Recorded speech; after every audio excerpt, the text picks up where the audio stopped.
ಸೂರ್ಯ, ಹಾ ಸರ್ಕೋ ಆ ಕಡೆ.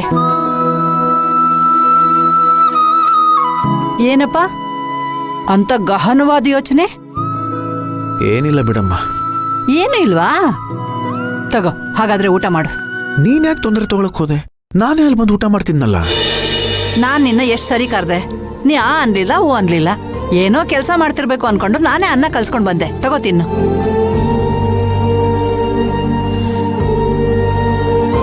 ಅಲ್ಲ ಕಣೋ, ಊಟ ಬಿಟ್ಟು ಯೋಚನೆ ಮಾಡೋ ಅಂಥದ್ದು ಏನಪ್ಪ ಅದು?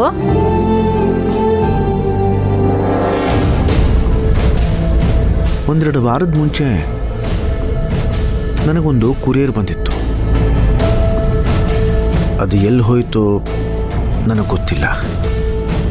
ಅದಾದಮೇಲೆ ಕೃಷ್ಣನ್ ಮುಖಾಂತರ ನನಗೊಂದು ಹಾರ್ಡ್ ಡಿಸ್ಕ್ ಸಿಕ್ತು. ಅದು ಹಾಳಾಗಿ ಹೋಗಿದೆ. ಒಟ್ಟಿನಲ್ಲಿ ಯಾವುದೋ ಒಂದು ವಿಚಾರ ನನ್ನ ತನಕ ಬಂದು ಹಾಗೇ ಅದು ಕಣ್ಮರೆ ಆಗ್ತಾ ಇದೆ.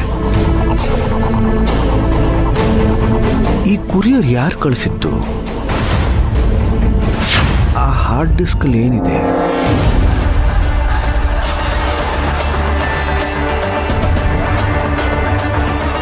ಈ ಥರದ್ದೇ ನಾನಾ ಯೋಚನೆಗಳು ಕಣಮ್ಮ. ಅಪ್ಪ ಸೂರ್ಯ, ಇಷ್ಟೊತ್ತು ಯೋಚನೆ ಮಾಡಿದ್ ಸಾಕು. ಇದ್ರ ಬಗ್ಗೆ ಆಮೇಲೆ ಯೋಚನೆ ಮಾಡ್ವಿ ಅಂತೆ. ಮೊದಲು ಬಂದು ಊಟ ಮಾಡು. ಬರ್ತೀಯಾ? ಬಾರೋ ನೀನು.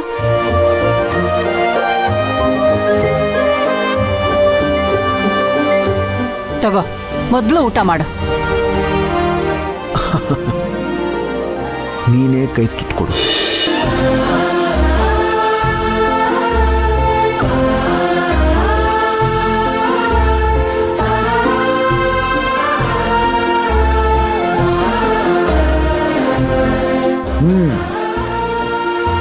ಅದ್ಭುತ. ನಿನ್ನ ಕೈ ರುಚಿ ಯಾರ ಅಡುಗೆಗೂ ಸಾಟಿ ಇಲ್ಲ. ಏನೇನೋ ಯೋಚನೆ ಮಾಡ್ಕೊಂಡು ತಿಂತಿದ್ಯಾ ನೋಡು, ಅದಕ್ಕೆ ನಿಮ್ಮ ಅಮ್ಮನ ಕೈ ರುಚಿನೇ ಮರ್ತೋಗ್ಬಿಟ್ಟಿದೆ ನಿಂಗೆ. ಅಂದ್ರೆ ಅಂದ್ರೆ ನಾನು ಇವತ್ತು ಅಡಿಗೆ ಮಾಡಿಲ್ಲ. ಪರವಾಗಿಲ್ಲ, ನೀನು ನಿನ್ನ ಕೈಯಾರೆ ಈ ಕೈ ತುತ್ತನ್ನ ಕೊಟ್ಟಿದೆಯಲ್ಲ, ಅದಕ್ಕೆ ನಿನ್ನ ಕೈ ರುಚಿ ಇದಕ್ಕೆ ಬಂದಿದೆ. ಯಾರು ಮಾಡಿದ್ದು? ಸುರಭಿ ಮಾಡಿದ್ದು.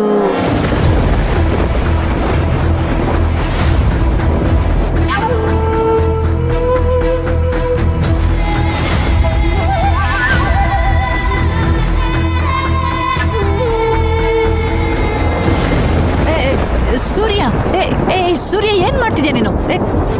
ಕೂತ್ಕೊಳ್ಳೋ.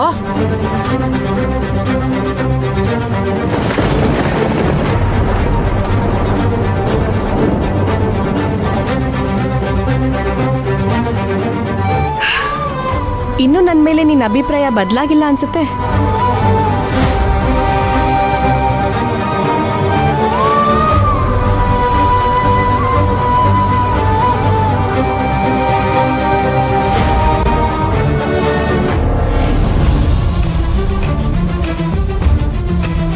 ಅವತ್ತು ನಾನು ಊಟ ಬಿಟ್ಟು ಕೂತಿದ್ದಾಗ ನೀನು ಏನು ಹೇಳಿದ್ದೆ? ಏನೇ ಸಮಸ್ಯೆ ಬರಲಿ, ಯಾವುದೇ ಸಂದರ್ಭದಲ್ಲೂ ಅದನ್ನ ಊಟದ ಮೇಲೆ ತೋರಿಸ್ಬಾರ್ದು, ಊಟಕ್ಕೆ ಮರ್ಯಾದೆ ಕೊಡಬೇಕು, ಅನ್ನಪೂರ್ಣೇಶ್ವರಿ ಕೋಪಿಸ್ಕೋತಾಳೆ ಅಂತ ಹೇಳಿದ್ದೆ. ನೆನ್ಪಿದ್ಯಾ? ಅವತ್ತು ನೀ ನನಗೆ ಬುದ್ಧಿ ಹೇಳಿ ಇವತ್ತು ನೀನೇ ಕೆಲಸ ಮಾಡ್ಬೋದಾ ಸೂರ್ಯ?